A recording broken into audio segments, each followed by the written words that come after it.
Hey yo, what up? Welcome to Central Hub Emporium. We have a new guest today. Hello. This guy is going to be accompanying me on future videos. This is Victor right here. He puts the Emporium in Central Hub Emporium, and I put the Central in Central Hub Emporium. And Hub, well, that's where we do all our research, baby. Alright, so let's get into it. We've got this new set of bass pickups right here. Let's take a look at this. This is the Dan Thompson Vintage Modern set. And I got these from a random guy in a bass forum. Shout out to Jeezy for sending these to me. Hell yeah, I got these like 95% off. So yeah, here's the bass we're upgrading. It's a Squire PJ. It's just got the stock pickups in. These are supposed to be kind of like a quarter-pound set. They got bigger pull pieces. They're more overwound, but they're not quite as overwound as like a quarter-pound. So it's a little more balanced. At least that's what the site says, but let's get into it. Alright, so before we do anything, this is very important. We're gonna pop this bubble wrap, and it's gonna get the blood flowing into those pickups. It's gonna get the ceramic Alinko 5. Hold on, explain the science of it for me, Victor. Alright, so if you, like... How does this affect the tone? So if you, like, pop the bubble wrap, it'll flump the actual sound of the pickups, adding some flungus to your tone. Basically, we're going to be getting those glassy highs, that tight low end, and a very scooped mid-range. Yeah. And we're going to be getting that classic Fender sound. Let's go. Alright, guys. So, I just realized we don't actually have a place to solder to put these pickups in. So what I'm going to do, we're going to want to take this light bulb out. We're going to go in your spare room. There's just a bunch of random stuff in here. What we're going to want to do is insert the light switch into this thing. Look at me go. And we're going to want to cut the light on and just clean this out real quick.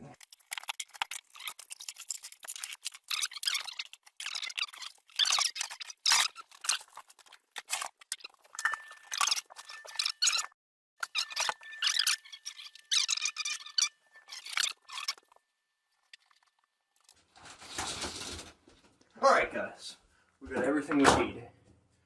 We're now going to open this bad boy up. Now Victor. Yes. What do we do? First we gotta take off the strings, of course. Alright guys, the strings are off now! And we're gonna be taking the pick guard off and then soldering these pickups. This is the most This is the most exhilarating part of of electronics. Like if we go back and look at the watch time for the video, there's going to be a big spike around this part.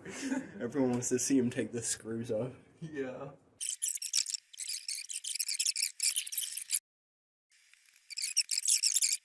Alright guys, so we got one screw left. Now there's two. Oh. Alright guys, there's one screw left. Let's take this baby out and see what's inside. You know, I've always wondered what's inside my very own Squire bass guitar. Alright. The moment of truth. Oh, there's like nothing inside of there. I thought it would be more hollow. Alright, there we go. Oh, one of the knobs. There's a little bit of a stain. I remember spilling coffee on this like 4 years ago, and I guess it got in there. Alright, now you know what time it is. We've got to desolder. Well, I mean, whatever you do, you gotta do whatever you gotta do to prevent your abode from burning. Alright, so we got this cast iron pot. Just gonna stick this bad boy right there. Does that work for you, Vicky? Absolutely. Now, funny extension cord. what we do is we bring this right here, plug this in. Now we're gonna let this sit, heat up for a little bit.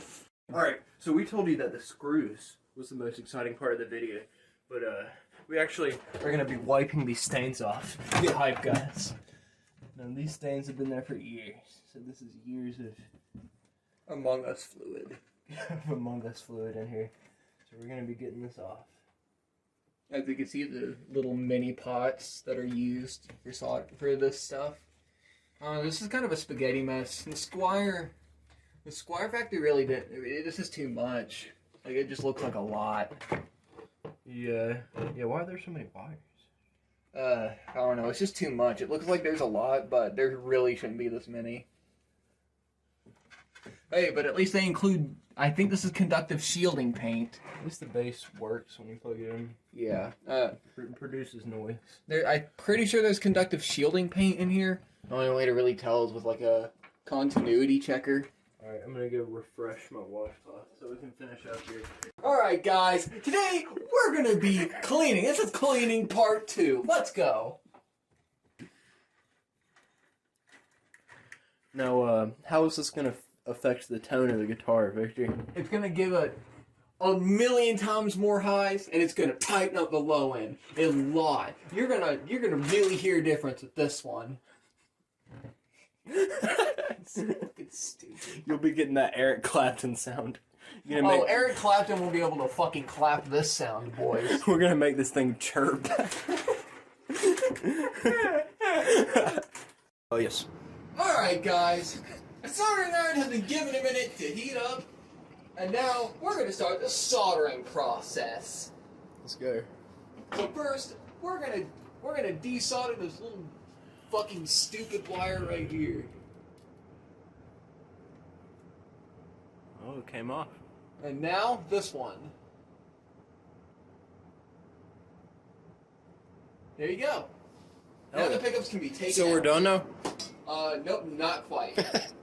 Now what we need to do is find their stupid little fucking garbage grounding wire. Looks like there's about 20 of them. Yeah, there's about 50 million of them, and then we snip. Let's go. And it's completely disconnected. For this one, now let's get the second one. Gotta make sure this is like the right one. Do a nice little snip snip.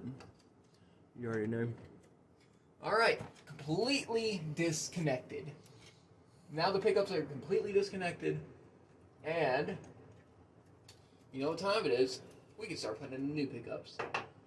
Now you should never throw the pickups away. I know you wouldn't, but some people do.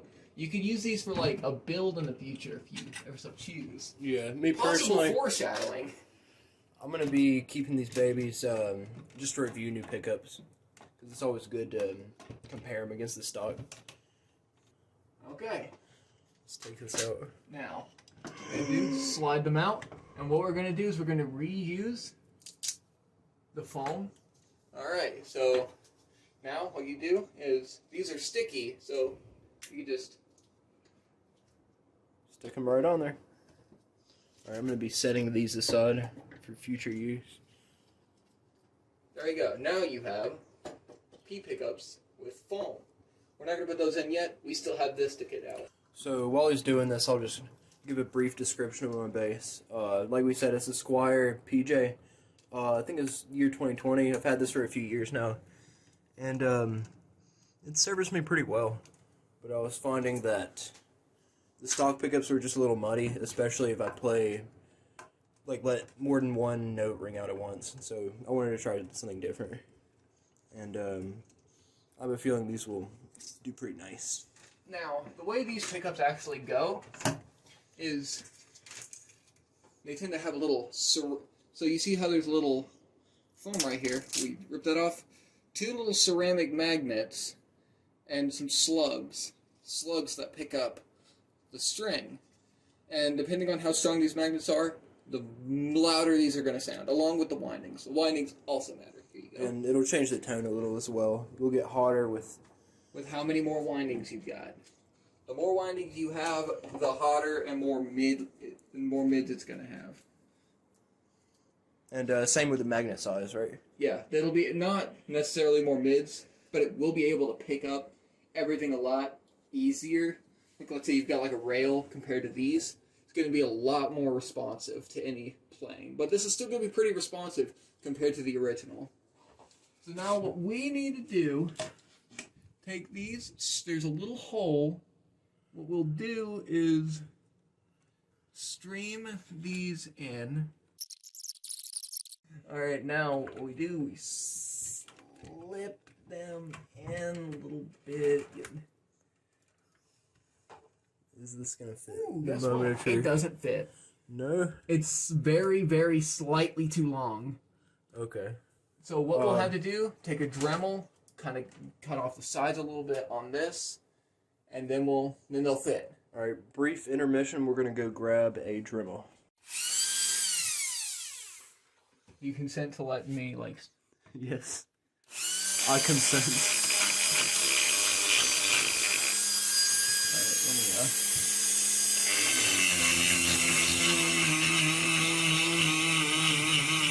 It might be a little bit uneven if you're fine with that. Yeah, I don't care. What if it just started bleeding?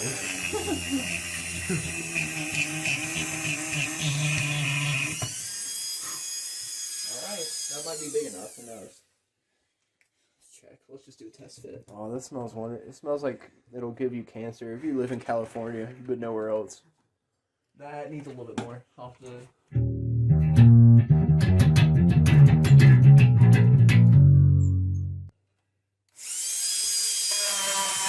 You can taste those glassy eyes. Pickups aren't super delicate. They only are if you hit them against the wall. Yeah, if you smash them with a hammer and pour gasoline all over them and set it on fire. Yeah, they might be delicate then.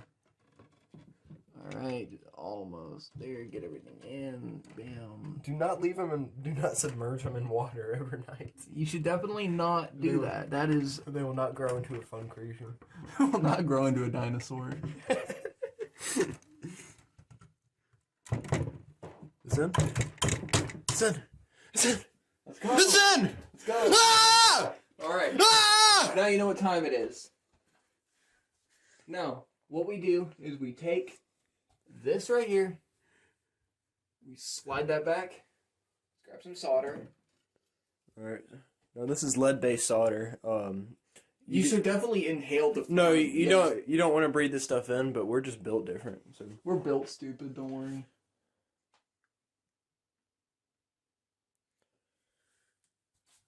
Alright, let's see what the thing do. Maybe to tin it. I could probably just tin this. Could you move the wire out of the way for me, please? Yes. Now, can you explain tinning the wire for the viewers at home who don't know? Well, tin anything really. If you tin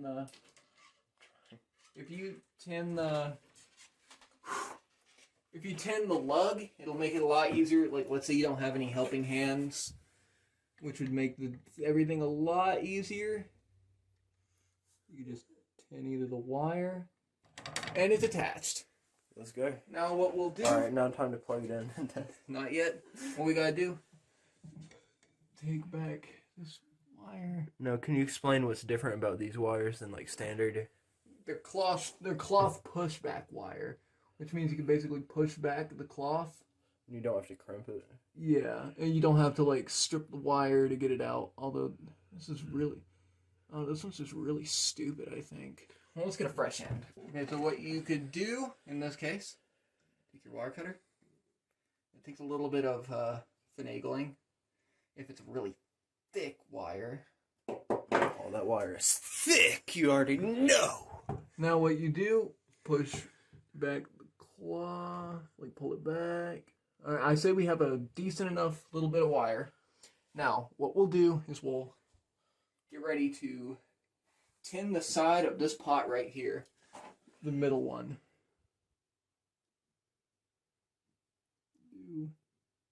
Tin it on to the pot. There you go. It's been tinned. Now we take this. Just connect that ground right up to it. Yep.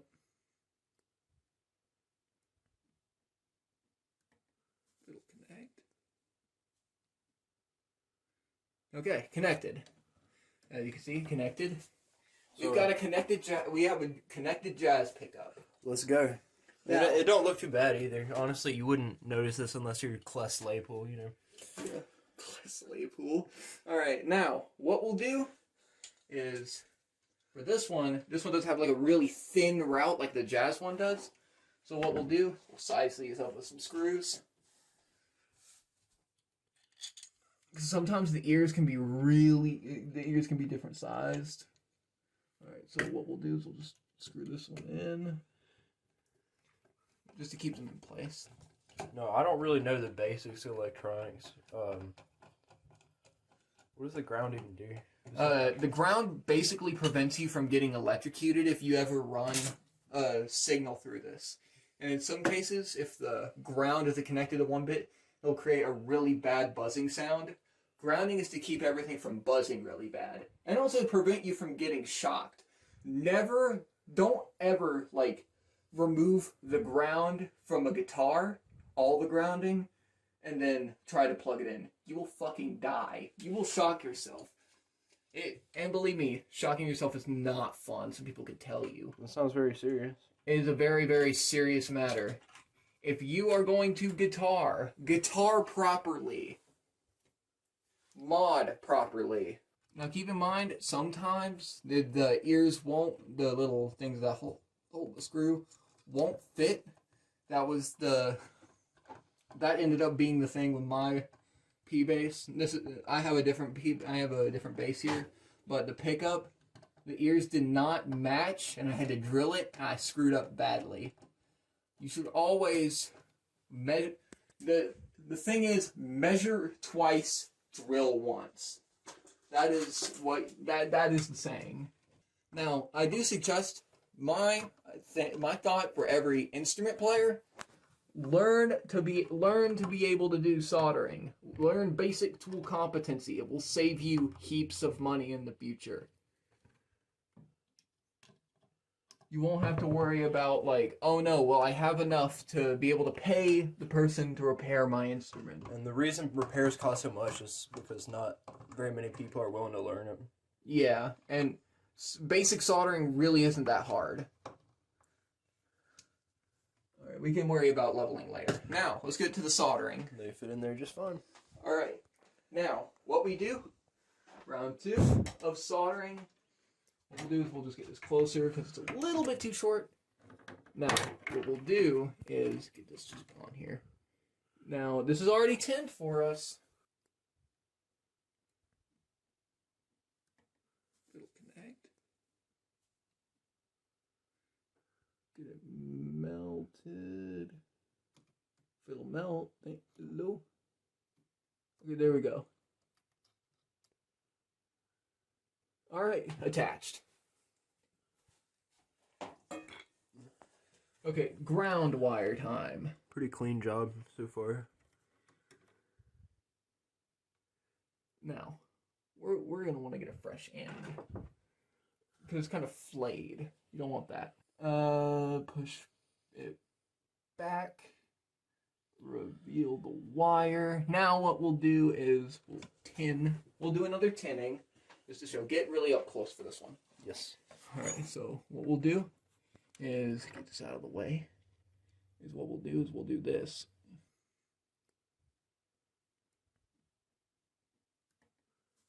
And there you go. Basically tinned.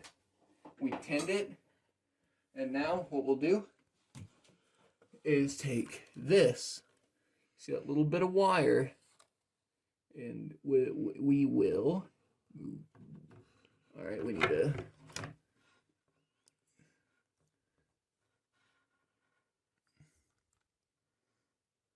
basically let that melt fully. Okay, it's attached. Let's go. Now, what we want to do is, so what you guys need to know is always unplug your soldering iron when you leave the room, or have someone watch it for you. Always have someone watch for you to make sure it doesn't fall down, or keep it unplugged and let it cool down. Now we're going to slip everything in, and before we even screw this back in, we're going to do a little test. So we're going to bring this with us. It appears to be making noise. That means we have sound. Alright guys, so it seems to be producing sound. We went and did a little sound test, so now we're just going to be screwing this back in and seeing how it sounds. Alright, next time you cut to us, we're going to be doing a sound demo.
It's like an old, like Smosh kind of setup that's sitting on the couch. Yeah. Welcome to Smosh. All right. So in conclusion, what are your thoughts on these new pickups after having just listened to the sound demos? I think they sound really nice, much more even across the playing field compared to ceramics. Ceramic pickups do sound good, but Alnico 5 just have kind of a sweeter, mellower sound that you can still get a decent amount of like punch and like aggression out of. Not quite as like aggressive as ceramics though. Like this is a good alternative. What I say to everyone, if you feel like your sound isn't quite enough, you want to look down other avenues, new pickups might be what you're looking for. So yeah, I'm pretty happy with this too. I was just looking for something that didn't get as muddy when I would play a lot of notes or just play something more complicated, and this just sounds better. It can handle more. So it's definitely a giggable instrument, and I'm happy with it. Shout out to Jeezy. Shout out to Guns and Guitars. Let's go. Let me know what you thought in the comments. Let me know what you thought about these new pickups. What do you think about these new pickups? Yeah, what do you think about them? All right. Leave a comment. Thank you.